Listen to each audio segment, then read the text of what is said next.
نہ کرے نبی پاک دے عہد دا خیال نہ کرے اللہ دے رسول نہ کیتے ہوئے وعدے توڑ دوے تو گود میری وچ کھیڈ لے باہر نہ کھیڈ جایا کر سونیا چالاں والیا ہولے ہولے قدم ٹکایا کر تو گود میری وچ کھیڈ لے باہر نہ کھیڈ جایا کر حضرت علیمانی محبت جو نبی علیہ السلام چڑھے جوامی من ظہورہم ذریتہم واشہدہم علی انفسہم الست بربکم قالوا بلا شہدنا ان تقولوا یوم القیامت انا كنا عن هذا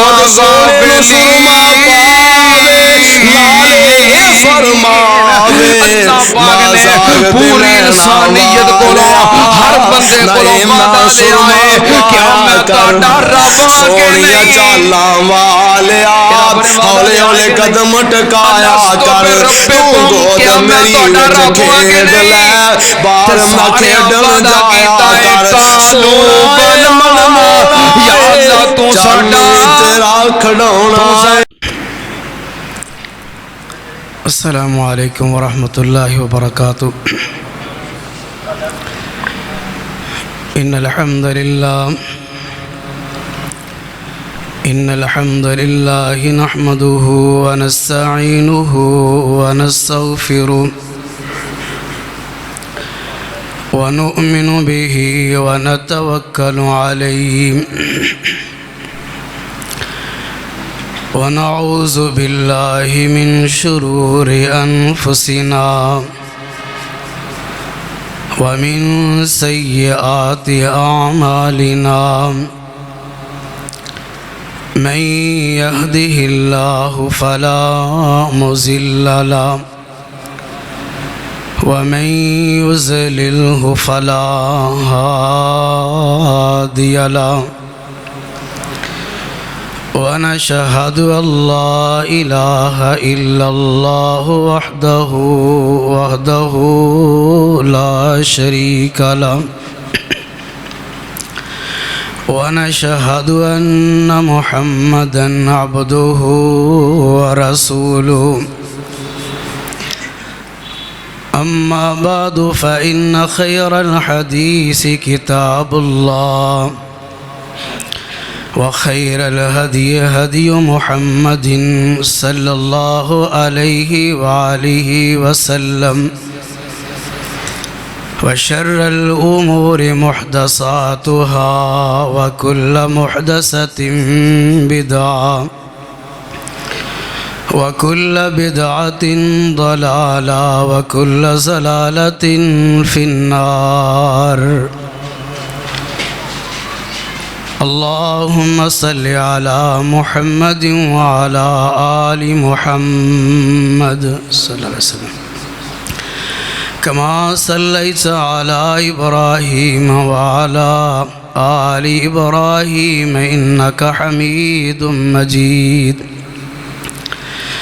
اللهم بارك على محمد وعلى آل محمد صلى الله عليه وسلم كما باركت على إبراهيم وعلى آل إبراهيم إنك حميد مجيد اللهم رب اشرح لي صدري ويسر لي أمري واحلل عقدة من لساني يفقهوا قولي اللهم رب زدني علما أعوذ بالله السميع العليم من الشيطان الرجيم من همزه ونفخه ونفسه بسم الله الرحمن الرحيم وإذا سألك عبادي عني فإني قريب أجيب دعوة الداع إذا دعاني فليستجيبوا لي وليؤمنوا بي لعلهم يرشدون صدق اللہ العظیم۔ تمام تعریفات اس اللہ کے لیے جس نے ساری کائنات کو بنایا۔ درود و سلام آقا دو جہاں سرور کون و مکان والی بطحہ محبوب خدا امام الانبیاء امام الحرمین امام القبلتین جناب حضرت محمد صلی اللہ علیہ وآلہ وسلم کو اس کائنات میں مبعوث فرمایا، میرے اور آپ کے لیے ہدایت کا ذریعہ بنایا۔ حضرات و حاضرین، آج کا جو موضوع ہے یہ بہت ہی قیمتی ہے۔ جو آیت میں نے آپ بھائیوں کے سامنے تلاوت کی، اس آیت میں اللہ نے یہی بات سمجھائی اور کہا وَإِذَا سَأَلَكَ عِبَادِي عَنِّي فَإِنِّي قَرِيبٌ۔ اے محبوب صلی اللہ علیہ وسلم، میرے بندے میرے بارے میں تجھ سے سوال کریں، ان کو یہی کہنا فَإِنِّي قَرِيبٌ، میں بہت زیادہ تمہارے قریب ہوں۔ تمہاری شاہ رگ سے بھی زیادہ اللہ انسان کے قریب ہے۔ شاہ رگ یہ ہوتی ہے، یعنی کہ جب انسان اپنے دل میں سوچتا ہے، اللہ کو پکارتا ہے، زبان سے ابھی لفظ جاری نہیں ہوتا، اللہ کو پہلے ہی پتہ چل جاتا ہے۔ فَإِنِّي قریب کا یہ مطلب ہے، صرف ہماری سوچ، صرف ہم سوچتے ہیں، اللہ کو پتہ چل جاتا ہے۔ جب اللہ ہمارے اتنا قریب ہے تو پھر میرے بھائیو ہمیں غیروں کو پکارنے کی کیا ضرورت ہے؟ کوئی ضرورت نہیں ہے۔ پھر اللہ یہ کہتا ہے جب بھی تم پکارتے ہو میں تمہاری پکار کو سنتا ہوں، لیکن شرط یہ ہے فَلْيَسْتَجِيبُوا لِي وَلْيُؤْمِنُوا بِي، تم میری بات مانو اور مجھ پر ایمان لاؤ، یہ شرط رکھی۔ یقیناً جب کوئی بھی انسان اللہ کی بات مانتا ہے، اللہ کی فرما برداری کرتا ہے، جو بھی اللہ سے مانگتا ہے، اللہ کبھی بھی اس کی بات کو رد نہیں کرتا۔ ہماری دعائیں التجائیں کیوں نہیں قبول ہوتی؟ سب سے بڑا جرم ہمارے اندر یہ ہے کہ ہم اللہ کی نہیں مانتے۔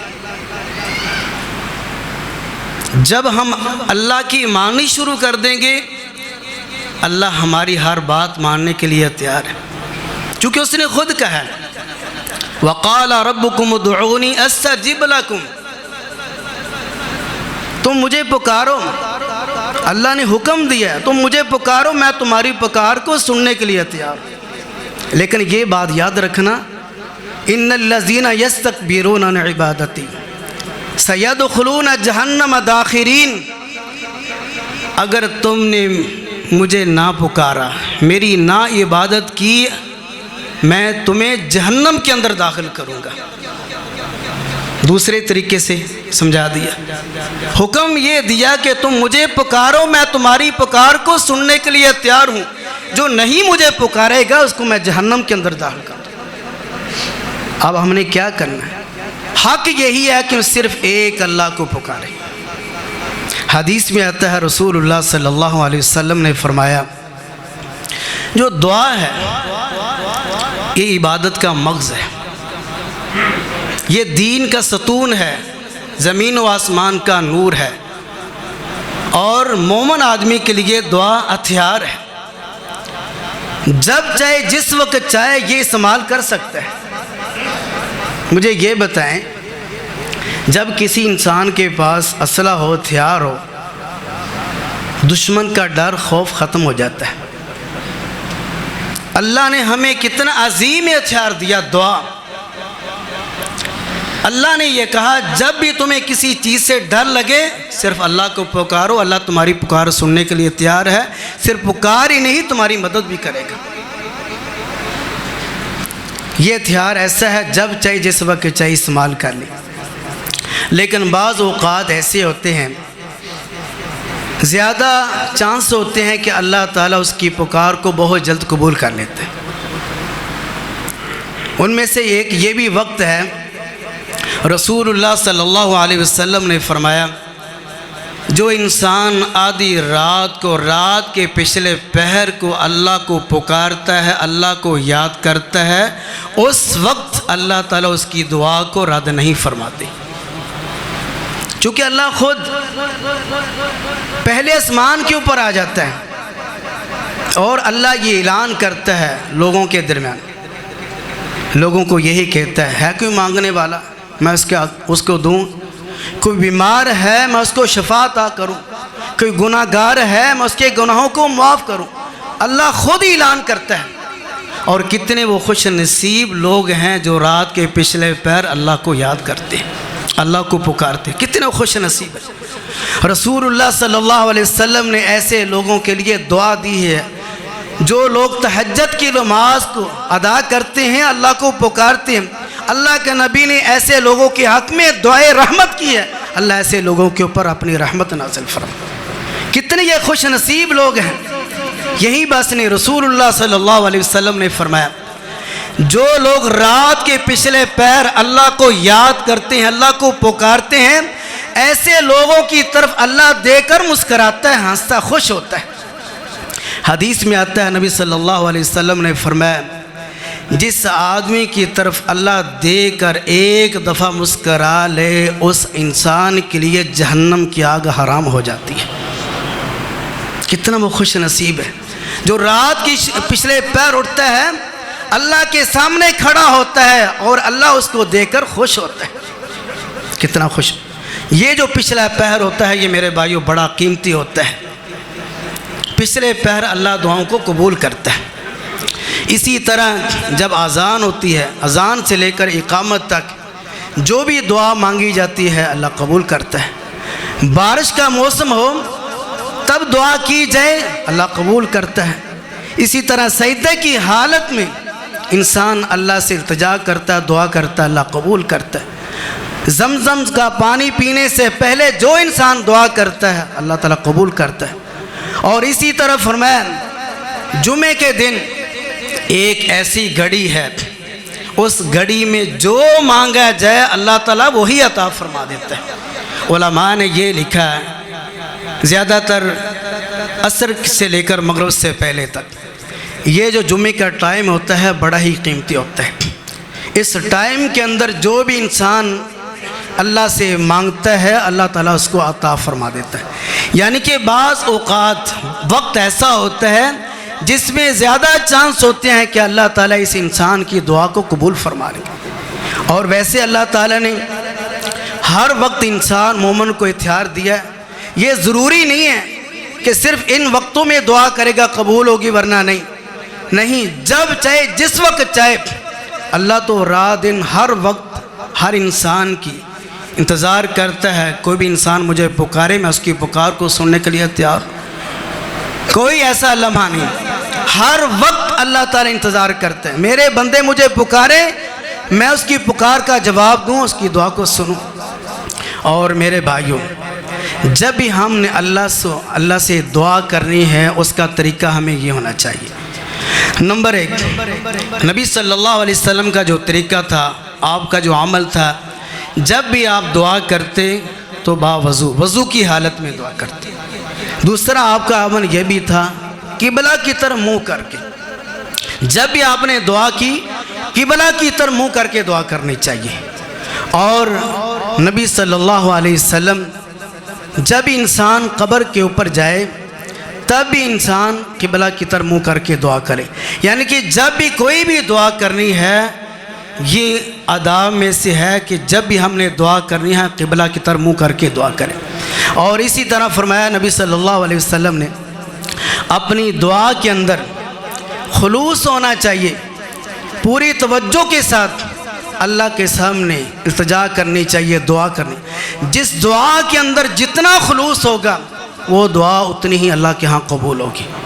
اور نبی صلی اللہ علیہ وسلم نے فرمایا وہ انسان جو جھوٹ بولتا ہے، غیبت کرتا ہے، چغلی کرتا ہے، حسد کرتا ہے اور زنا کرتا ہے، شراب پیتا ہے، جوا کھیلتا ہے، یعنی کہ جو کبیرہ گناہ کرتا ہے، ایسا انسان دعا کرتا ہے، اللہ تعالیٰ ایسے انسان کی دعا کو قبول نہیں فرماتا، دعا ٹھکرائی جاتی ہے۔ جیسا کہ واقعہ آتا ہے حضرت موسیٰ علیہ السلام کے زمانے میں قحط پڑا، لوگوں نے موسیٰ علیہ السلام کو کہا کہ اللہ سے دعا کریں کہ اللہ تعالیٰ آسمان سے بارش نازل فرما دے۔ وہ ایک میدان میں جمع ہوئے، دعا کرنے لگے تو اللہ نے کہا کہ یہ دعا تمہاری قبول نہیں کی جائے گی۔ وجہ بتائی، کیا وجہ ہے؟ فرمایا تمہاری مجلس کے اندر ایک چغل خور آدمی ہے، اس کا گناہ اتنا زیادہ ہے جس کی وجہ سے آسمان کی رحمت اللہ نے روک لی۔ جب حضرت موسیٰ علیہ السلام نے لوگوں کو مخاطب کیا، عام میں سے جو چغل خور ہے جس نے یہ جرم کیا ہے وہ ہماری مجلس سے باہر چلا جائے۔ وہ آدمی جس نے چغلی کی اس کو پتہ چل گیا کہ یہ میرا جرم ہے جس کی وجہ سے آسمان کا پانی بند ہے۔ اس نے فوراً اللہ سے توبہ کی، اللہ کو پکارا، اللہ سے دعا کی، استغفار کیا۔ جیسے ہی اس نے استغفار کیا، اپنے جرم کو چھوڑا، فوراً اللہ تعالیٰ نے آسمان سے بارش برسانی شروع کر دی۔ موسیٰ علیہ السلام نے کہا اللہ آپ نے بارش برسانی شروع کر دیا، ابھی تک تو وہ آدمی نکلا نہیں۔ تو اللہ نے کہا وہ آدمی آپ کی مجلس کے اندر ہے، لیکن جو وہ جرم کرتا تھا اس نے اس جرم کو چھوڑ دیا ہے، توبہ کر لی ہے، جس کی وجہ سے آسمان کے دروازے اللہ نے کھول دیے۔ یعنی کہ اس کا جرم کیا تھا؟ چغلی کرنا۔ چغلی کی وجہ سے جتنے لوگ تھے کسی کی دعا قبول اللہ کرنے کے لیے تیار نہیں۔ اتنا بڑا جرم ہے۔ اس حدیث سے یہی ثابت ہوتا ہے جب کوئی بھی انسان کسی کبیرہ گناہ کے اندر مبتلا ہوتا ہے، جو بھی دعا کرتا ہے اللہ تعالیٰ اس کی دعا کو قبول نہیں فرماتا۔ شرط یہ ہے کہ پہلے وہ کبیرہ گناہ کو چھوڑے، جھوٹ بولنا چھوڑ دے، غیبت کرنا چھوڑ دے، چغلی کرنا چھوڑ دے۔ ہمارے دلوں میں جو حسد بغض ہے اس کو ختم کر دینا چاہیے، ہمارے دل صاف ہونے چاہیے۔ حدیث میں آتا ہے، صحیح مسلم کی حدیث ہے، رسول اللہ صلی اللہ علیہ وسلم نے فرمایا جب کوئی بھی انسان عبادت کرتا ہے لیکن اس کا کسی مسلمان سے لڑائی جھگڑا ہو جاتا ہے، لیکن اس کے دل میں بغض، کینہ، حسد، اس چیز کو اس نے ختم نہیں کیا، فرمایا اس کی عبادت اللہ قبول اتنی دیر نہیں کرے گا جب تک اس بیماری کو چھوڑ نہیں دیتا۔ یعنی کہ پہلے انسان کا دل صاف ہونا چاہیے، بغض حسد کو دل سے پاک کریں۔ اگر آپ نے اللہ سے کچھ لینا ہے، اپنی دعا کو قبول کروانا ہے، سب سے پہلی شرط یہ رکھی ہے کہ اپنا دل انسان صاف کرے۔ جیسے انسان صاف کرے گا، پھر رسول اللہ صلی اللہ علیہ وسلم نے فرمایا کہ جب کوئی بھی انسان خلوص کے ساتھ صرف اللہ کو پکارتا ہے، اللہ تعالیٰ ایسے آدمی کی دعا کو رد نہیں فرماتے۔ خلوص ضروری ہے، اور کوئی ایسے الفاظ بھی ادا نہ کریں جس دعا کے اندر نافرمانی ہو، قطع رحمی ہو۔ ایسے الفاظ ادا نہیں کرنے چاہیے جس دعا کے اندر شرکیہ لفظ ہوں گے، نافرمانی والے لفظ ہوں گے، قطع رحمی والے لفظ ہوں گے، ایسی دعا اللہ تعالیٰ قبول نہیں فرماتا۔ اور اسی طرح فرمایا انسان کو ایسی دعا بھی نہیں کرنی چاہیے جو انسان کے لیے مشکل پیش ہو، انسان خود مصیبت میں مبتلا ہو جائے۔ جیسا کہ حدیث میں آتا ہے، نبی صلی اللہ علیہ وسلم ایک صحابی جو بہت زیادہ بیمار ہو گیا، ہڈیوں کا ڈھانچہ بن گیا، نبی صلی اللہ علیہ وسلم اس کی تیمارداری کرنے کے لیے گیا، جا کر اس سے پوچھا اللہ کے بندے آپ نے کون سی دعا کی ہے جس کی وجہ سے آپ اتنے بیمار ہو گئے؟ وہ کہنے لگا اللہ کے نبی میں نے دعا یہ کی ہے، یا اللہ جو مجھے آخرت میں عذاب دینا وہ مجھے دنیا میں دے لے۔ مجھے یہ بتائیں کسی کے اندر اتنی طاقت ہے کہ آخرت کا عذاب دنیا میں برداشت کر سکے؟ کسی انسان کے اندر اتنی طاقت نہیں۔ ہماری حالت یہ ہے کہ ہم یہ دنیا کی جو گرمی ہے یہ ہم سے برداشت نہیں ہوتی، آخرت کا عذاب کیسے ہم برداشت کریں گے؟ حدیث میں آتا ہے یہ جو گرمی ہے یہ بھی جہنم کا سانس ہے، جہنم سال میں 2 سانس لیتی ہے، ایک سانس لیتی ہے تو گرمی آ جاتی ہے، دوسرا سانس لیتی ہے تو سردی آ جاتی ہے۔ تو یہ دنیا کی نہ ہم اتنے کمزور ہیں، نہ سردی برداشت کر سکتے ہیں نہ گرمی برداشت کرتے ہیں، جہنم کی آگ ہم کیسے برداشت کریں؟ اس نے یہ دعا کی، یا اللہ جو آخرت میں مجھے عذاب دینا وہ مجھے دنیا میں دے دے۔ تو نبی صلی اللہ علیہ وسلم نے اس کو فرمایا، اللہ کے بندے یہ دعا کرنے والی، اللہ سے ایسی دعا نہ کرو جو تمہارے لیے مشکل پیش آئے، ایسی دعا نہیں کرنی چاہیے۔ پھر آپ نے دعا سکھائی، اس کو کہا یہ دعا کرو، ربنا آتنا فی الدنیا حسنۃ وفی الآخرۃ حسنۃ وقنا عذاب النار، یا اللہ مجھے دنیا میں بھی بھلائی عطا فرما، آخرت میں بھی بھلائی، آخرت کے عذاب سے مجھے محفوظ فرما، نجات عطا۔ یہ دعا کرو۔ وہ صحابی کہتے ہیں کہ جب نبی صلی اللہ علیہ وسلم نے یہ دعا مجھے سکھائی تو میں پڑھنے لگا، اس دعا کی برکت سے اللہ نے مجھے شفاعت عطا فرمائی۔ یہ دعا بڑی قیمتی ہے میرے بھائیوں۔ مقصد یہ ہے کہ انسان کو ایسی دعا نہیں کرنی چاہیے جو انسان خود برداشت نہ کرے، اور جب بھی انسان دعا کرے یہی دعا کرنی چاہیے، یا اللہ دنیا میں بھی بہتری عطا فرما، آخرت میں بہتری۔ اور اسی طرح موت کی دعا نہیں کرنی چاہیے۔ جب انسان کسی بیماری سے تنگ آ جاتا ہے، پریشان ہو جاتا ہے، انسان کہتا ہے یا اللہ مجھے موت دے دے، یہ الفاظ انا ادا کرے۔ منع کیا نبی صلی اللہ علیہ وسلم نے، یہ الفاظ ادا نہیں کرنے چاہیے۔ اگر اس کا زیادہ ہی دیر چاہتا ہے کہ میں دنیا سے چلے جاؤں، پھر یہ دعا کرے، یا اللہ اگر میری زندگی میں یا اللہ دنیا بہتر ہے تو مجھے صحت والی زندگی عطا فرما، اگر میری زندگی میں دنیا میرے لیے بہتر نہیں، یا اللہ اپنی رحمت کے ساتھ مجھے اپنے پاس بلا لے۔ زیادہ سے زیادہ جو زیادہ ہی دنیا سے تنگ آ چکا ہے یہ الفاظ کہہ سکتا ہے، موت کے الفاظ انسان کو نہیں ادا کرنے چاہیے۔ تو میرے بھائیوں، مقصد یہ ہے جو چیزیں ہیں جس طریقے سے نبی صلی اللہ علیہ وسلم نے ہمیں دعا کا حکم دیا اس طریقے سے دعا کرنی چاہیے۔ اور اسی طرح نبی صلی اللہ علیہ وسلم نے فرمایا، وہ انسان جو حرام کا مال کھاتا ہے، جو حرام کا مال کھاتا ہے، سود کا کاروبار کرتا ہے، حرام کی روزی کھاتا ہے، ایسا ہی انسان جتنی چاہے دعائیں کر لے اللہ اس کی دعا کو قبول نہیں فرمائے گا۔ رسول اللہ صلی اللہ علیہ وسلم نے فرمایا، ایک آدمی بیت اللہ کے اندر بیت اللہ کا غلاف پکڑ کر اللہ کو پکارنے لگا، یا اللہ مجھے معاف فرما، یا اللہ مجھے معاف فرما، میرے گناہوں کو بخش دے۔ حالانکہ آپ صلی اللہ علیہ وسلم نے فرمایا، اس کا کھانا حرام کا، اس کا لباس حرام کا، جو اس کا جسم پلا ہے وہ بھی حرام، حرام کمانے والا، بھلا ایسے آدمی کا اللہ تعالیٰ کیسے دعا قبول کرے؟ قبول نہیں ہوتی اس انسان کی جو حرام کے مال کو چھوڑتا نہیں۔ اگر انسان یہ چاہتا ہے کہ میری دعا قبول ہو تو پھر میرے بھائیوں انسان کو حرام کی روزی نہیں حلال کا رزق کھانا چاہیے۔ یہ شرط ہے دعا کی قبولیت کے لیے، یہ ضروری ہے کہ انسان حلال کا رزق کھائے، پھر جو مانگے گا اللہ تعالیٰ وہی اس کو عطا فرما دے گا۔ آپ اس واقعے سے اندازہ لگا لیں، جو اپنی دعا کے اندر خلوص پیدا کرتے ہیں، حلال کا رزق کھاتے ہیں، جب بھی ان لوگوں نے اللہ کو پکارا ہے اللہ تعالیٰ نے ان کے پکار کو سنا ہے۔ اور دعا میرے بھائیوں مسلمان کے لیے ہتھیار ہے۔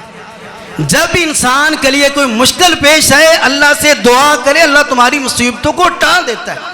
آپ اس واقعہ سے اندازہ لگا سکتے ہیں۔ یہ آپ نے واقعہ کئی دفعہ سنا ہوگا، میں مختصر بیان کرتا ہوں۔ غار کے اندر وہ جو 3 لوگ پھنس گئے تھے، پتھر کی وجہ سے غار کا دروازہ بند ہو گیا۔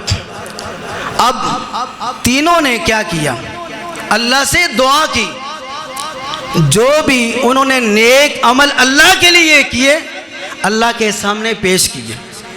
اور یہ بات یاد رکھیں، اپنی دعا کے اندر 3 چیزوں کا تم وسیلہ ڈال سکتے ہو، 3 چیزوں کا وسیلہ، اس کے علاوہ وسیلہ ڈالنا جائز نہیں۔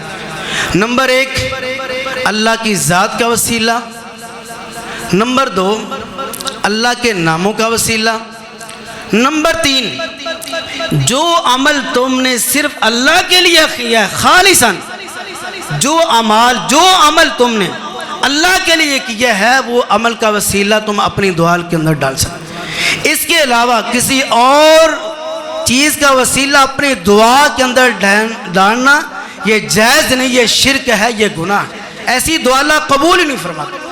تو ان لوگوں نے کیا کیا، جو بھی عمل کیے، ایک نے عمل یہ کیا تھا وہ اپنے ماں باپ کی خدمت کرتا تھا، دوسرے نے عمل یہ کیا اللہ کے ڈر کی وجہ سے اس نے برائی کو چھوڑا تھا، تیسرے نے عمل یہ کیا تھا کہ جو مزدور تھا کچھ عرصے کے بعد جتنی اس کی مزدوری سی بلکہ اس سے بڑھ کر اس مزدور کو پوری مزدوری دی۔ یہ تین ان کے عمل تھے، اور یہ تین عمل تینوں نے اللہ کے ہاں پیش کیے، یا اللہ یہ جو ہم نے عمل کیے ہیں یہ صرف تیری رضا کے لیے ہیں، تجھے خوش کرنے کے لیے کیے ہیں۔ اللہ اگر یہ عمل تجھے قبول ہے اس مصیبت سے ہمیں نجات عطا فرمائے۔ جیسے ہی اللہ کے سامنے یہ عمل کا واسطہ ڈال کر اللہ سے دعا کی، اللہ نے اس پتھر کو ہٹا دیا جو موت کے منہ کو پہنچے ہوئے تھے۔ دعا کی برکت سے اللہ تعالیٰ نے ان لوگوں کو موت سے بچا لیا، مصیبت سے بچا لیا، اور کتنی بڑی پریشانی تھی، دعا کی وجہ سے اللہ تعالیٰ نے اس پریشانی سے محفوظ فرمایا۔ دعا کے اندر میرے بھائیوں اتنی طاقت ہے، اور صرف یہی بس نہیں۔ اللہ اکبر۔ حضرت حسن بصری رحمۃ اللہ علیہ یہ فرماتے ہیں، ایک صحابی جو بڑا نیک، بڑا متقی، ہر صحابی نیک ہوتا ہے، متقی ہوتا ہے، لیکن یہ صحابی تجارت کا کام کرتا تھا، کاروبار تھا۔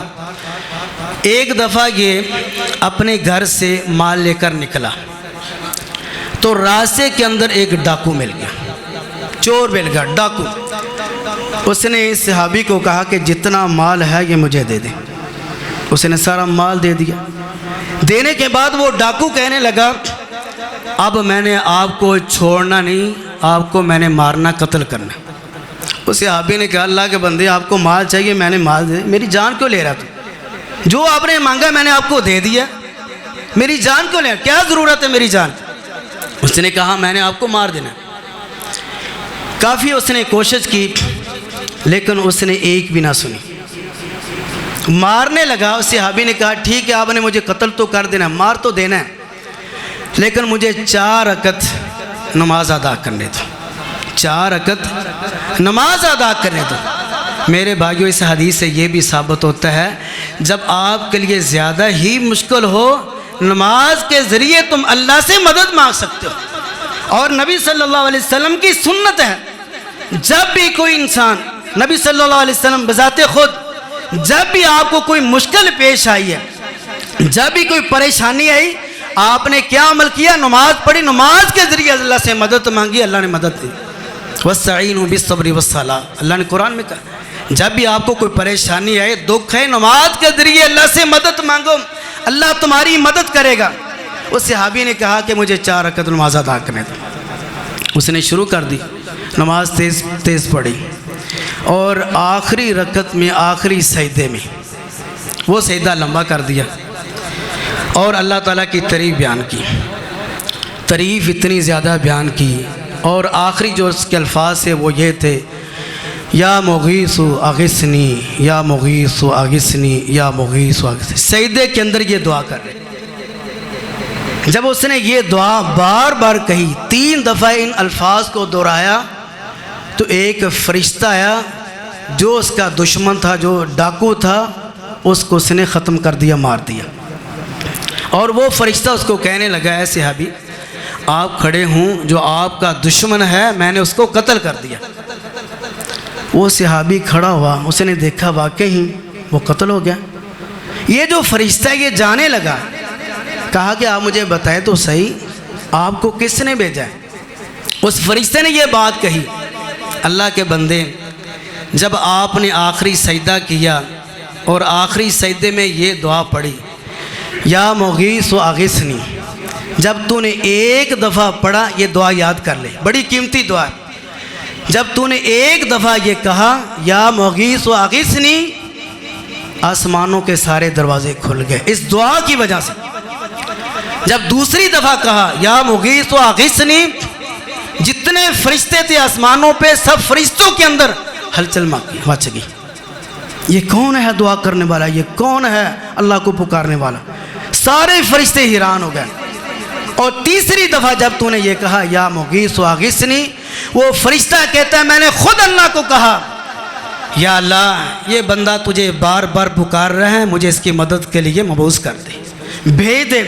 اللہ نے مجھے آرڈر دیا، میرا بندہ مجھے پکار رہا ہے، جاؤ اس کی مدد کے لیے، جو اس کا دشمن ہے اس کو قتل کر دو۔ اللہ نے مجھے بھیجا ہے، چونکہ آپ نے اللہ کو بار بار پکارا تھا، اللہ نے مجھے آپ کی مدد کے لیے بھیجا ہے، میں نے اس وجہ سے اس کو قتل کر دیا۔ اللہ نے اس مصیبت سے اس کو نجات دے دی، وہ قتل، وہ ڈاکو ختم ہو گیا۔ اس کے بعد واپس میرے بھائیو، اس حدیث سے یہ ثابت ہوتا ہے جب انسان خلوص نیت کے ساتھ زیادہ پریشانی آئے تو نماز کی حالت میں، اس سے زیادہ پریشانی آئے سجدے کی حالت میں، کوئی بھی انسان اللہ سے دعا کرتا ہے، اللہ تعالیٰ اس کی مدد ضرور فرماتے ہیں۔ ہمیں ایسا عقیدہ بنانا چاہیے، ہمارا ایمان ہونا چاہیے، اللہ کے اوپر اعتماد ہونا چاہیے، اللہ کے اوپر بھروسہ ہونا چاہیے۔ اسی طرح ایک اور واقعہ ہے، اللہ اکبر، حضرت ابو ہریرہ رضی اللہ تعالی عنہ فرماتے ہیں، ایک غریب صحابی غربت کا ستایا ہوا جب وہ گھر آیا، بیوی کو دیکھا، بچوں کو دیکھا، وہ بھوکے، رہا نہ گیا، برداشت نہ کر سکے۔ ہماری کیفیت بھی ایسی ہو جاتی ہے، نہ ہم اپنے بچوں کو بھوکا دیکھ سکتے ہیں، نہ اپنی بیوی کو، گھر والوں کو بھوکا نہیں دیکھ سکتے، برداشت نہیں۔ جب وہ صحابی نے اپنی بیوی بچوں کو دیکھا، وہ بھوکے ہیں، بچے بھوک کی وجہ سے بالقرار رو رہے، وہ صحابی اسی طرح باہر نکلے، گھر سے جنگل میں چلے گئے اللہ سے دعا کرنے کے لیے۔ یہ بھی ایک طریقہ ہے اللہ سے دعا کرنے کے لیے، اور دعا کیا کرتے ہیں؟ اللہم ارزقنا، یا اللہ تو مجھے رزق عطا فرما، میرے بیوی بچے بھوکے ہیں، یا اللہ مجھے رزق۔ اور بیوی کو اتنا بھروسہ تھا، اللہ کے اوپر اعتماد تھا، یقین تھا کہ میرے خامد کے اللہ دعا کو رد نہیں کرے گا۔ اس نے کیا کیا؟ گھر کے اندر چکی تھی، اس کو تیار کیا، اور تندور اس کو صاف کیا، تیار کیا، اور جب اس نے دعا کی، اور بیوی اللہ والی تھی، اس نے بھی اللہ سے دعا کی، یا اللہ ہمیں رزق عطا فرما۔ دیکھتے ہی دیکھتی چکی چلنی شروع ہو گئی، آٹا نکلنا شروع ہو گیا، چاروں طرف آٹا پھیل گیا، اور جب اس نے تندور کو دیکھا، تندور بھی روٹیوں سے بھر گیا، دعا کی برکت سے۔ جب وہ صحابی واپس آیا، اپنی بیوی سے پوچھتے ہیں، کیا گھر میں کچھ ملا؟ کہا اللہ نے سب کو دے دیا، آٹا بھی دے دیا، روٹیاں بھی دے دیا، ہر چیز اللہ نے دعا کی وجہ سے عطا فرما دی۔ وہ صحابی جب چکی چل رہی تھی، وہ چکی کے پاس گیا، اس نے دیکھا، اس نے کہا کہ میں دیکھوں آٹا کہاں سے نکل رہا ہے۔ اس نے چکی کا اوپر والا پارٹ اٹھایا، جیسے ہی اٹھایا چکی رک گئی۔ یہ واقعہ نبی صلی اللہ علیہ وسلم تک پہنچا تو اللہ کے نبی نے کیا جواب دیا؟ کہا اگر وہ اس چکی کا پارٹ نہ اٹھاتا تو قیامت تک اسی طرح یہ چکی چلتی رہتی، قیامت کی دیوارہ تک۔ اللہ نے اس کی دعا کو اتنا قبول کیا۔ غلطی مقصد یہ ہے میرے بھائیوں، جب بھی ہمیں رزق کی کمی آئے، کسی اور لوگوں کے پاس نہیں جانا چاہیے۔ مجھے یہ بتائیں، اللہ کے علاوہ کوئی سننے والا ہے؟ کوئی نہیں سننے والا۔ اور یہ بات یاد رکھیں، جو اللہ کے ساتھ کسی اور کو شریک ٹھہرا لیتا ہے، اس کی دعا کو اللہ قبول ہی نہیں فرماتا، اور دنیا ساری مل کر اس کی ضرورتوں کو پورا بھی نہیں کر سکتی۔ پھر کیا فائدہ اوروں کے پاس؟ جب اللہ نے کہا وَقَالَ رَبُّكُمُ ادْعُونِي أَسْتَجِبْ لَكُمْ، مجھے پکارو میں تمہاری پکار کو سننے کے لیے تیار، پھر اوروں کے پاس جانے کی کیا ضرورت ہے؟ میرے بھائیو، جب تک ہم اللہ کو صرف پکارتے رہیں گے، اللہ ہماری ہر ضرورت کو پورا کرتا رہے اور ہر پکار کو سنے گا۔ اسی طرح ایک اور واقعہ جو ہے لمبا، لیکن میں کوشش کرتا ہوں مختصر بیان کروں۔ نبی صلی اللہ علیہ وسلم نے فرمایا، پہلے زمانے کے اندر ایک بادشاہ تھا، اس کے پاس ایک وزیر رہتا تھا، وہ جادوگر تھا۔ اس نے کہا، وزیر نے کہا بادشاہ کو کہ کوئی مجھے بچہ سونپ دے، میں بوڑھا ہو چکا ہوں، میری موت کا وقت قریب ہے، کوئی مجھے بچہ دے دیں تاکہ میں اس کو اپنا جادو سکھا سکوں۔ اس نے اس کو بچہ دے دیا۔ دینے کے بعد بچے نے وہ جادو سیکھنا شروع کر دیا۔ وہ بچہ اپنے گھر سے آتا جاتا، لیکن راستے کے اندر ایک عالم دین تھا، وہ لوگوں کو واضح و نصیحت کرتا، دین کی باتیں سکھاتا، لیکن بچہ اس کے پاس بھی بیٹھ گیا دین سیکھنے کے لیے۔ لیکن اس بچے کے ساتھ یہ ہوا، وہ جادوگر کے پاس بھی لیٹ جاتا، اپنے گھر بھی لیٹ جاتا، لیکن جادوگر بھی اس کو مارتا، گھر والے بھی مارتے، اب لیٹ کیوں آتے؟ اس نے اس عالم دین سے بات کی، کس طرح مجھے جادوگر بھی مارتا ہے لیٹ کی وجہ سے میرے گھر والے۔ اس عالم دین نے کہا کہ آپ ایسا کریں، جب آپ جادوگر کے پاس جائیں ان کو یہ کہیں میرے گھر والوں نے مجھے روک لیا، جب گھر جائیں تو یہ کہنا مجھے جادوگر نے روک لیا تھا اس لیے میں لیٹ ہوا، تاکہ آپ مار سے بچ جائیں۔ یہ کافی عرصہ یہ سلسلہ چلتا رہا۔ ایک دفعہ کیا ہوا، وہ راستے میں آ رہا تھا، راستے کے اندر بہت بڑا ایک سانپ اس کو نظر آیا اور کافی رش لگا ہوا تھا، ادھر کے لوگ ادھر، ادھر کے لوگ ادھر، لوگ سارے پریشان، چونکہ راستہ بند تھا، بہت بڑا سانپ تھا درمیان میں۔ اس بچے نے کہا کہ اب آزمائش کا وقت آ گیا، میں دیکھوں جادوگر کا دین صحیح ہے یا اس عالم دین کا دین صحیح ہے، میں آج آزما کے دیکھوں، آج موقع ہے۔ اس بچے نے کیا کیا، اللہ کا نام لیا اور ساتھ یہ کیا، اللہ سے دعا کی اور کہا اللہ اگر اس عالم دین کا دین صحیح ہے، میں اس جانور کو پتھر مارتا ہوں، اس کے ذریعے اس کو تو ہلاک کر دے۔ جیسے ہی اس نے پتھر مارا وہ سانپ ہلاک ہو گیا، راستہ صاف ہو گیا۔ اس واقعہ کی وجہ سے وہ بچہ بڑا مشہور ہو گیا، لوگ اس کے پاس جانے آنے لگے، اور جس کی حق میں وہ بچہ دعا کرتا اللہ اس کو قبول فرما لیتا، اور جس کے حق میں جو بیمار ہوتا اس کو اللہ شفا دے دیتا، جو نابینا ہوتا اس کی آنکھیں درست ہو جاتی، جس کے حق میں اس بچے نے دعا کی اللہ قبول فرما لیتا۔ یہ بات چلتی چلتی جو بادشاہ کے ساتھ وزیر رہتا تھا وہ نابینا تھا، ایک اس کے کانوں تک پہنچی، اس نے سنا کہ فلاں بچہ ہے جس کے حق میں دعا کرتا ہے اللہ اس کو شفا دے دیتا ہے۔ یہ نابینا آدمی جو وزیر کافی تحفے تحائف لے کر اس بچے کے پاس گیا، جا کر کہنے لگا کہ اللہ کے بندے میں نے سنا ہے کہ آپ لوگوں کو شفا دیتے ہیں۔ وہ کہنے لگا، بچہ کہنے لگا میں شفا نہیں دیتا، میرا اللہ شفا دیتا ہے، میں شفا نہیں دیتا، میرا اللہ شفا دیتا ہے۔ اس نے کہا کہ اگر تو شفا چاہتا ہے تو پہلے اس رب پہ آپ کو ایمان لانا پڑے گا۔ اس نے کہا ٹھیک ہے، مجھے کلمہ پڑھا ہے میں مسلمان ہو جاتا ہوں۔ اس نے کلمہ پڑھا، وہ مسلمان ہو گیا۔ اس بچے نے اس کے حق میں دعا کی، اللہ نے اس کو شفا عطا فرما دی۔ جب اس کو شفا ملی، آنکھیں درست ہو گئی، پھر جا کے بادشاہ کے پاس کام کرنے لگا۔ وہاں جب بادشاہ نے دیکھا اس کی آنکھیں درست ہو گئی، اس نے پوچھا کہ آنکھیں کس نے درست کی؟ اس وزیر نے کہا میرے رب نے درست کی۔ وہ بادشاہ کہنے لگا میں ہوں تیرا رب؟ کہا تو نہیں ہے میرا رب، میرا تیرا رب وہ ایک اللہ ہے جس نے کل کائنات کو پیدا کیا بنایا، تو رب نہیں ہے۔ بادشاہ کو بڑا غصہ لگا، اس نے اس کو مارنا شروع کیا۔ کہا یہ بات کس سے سیکھی؟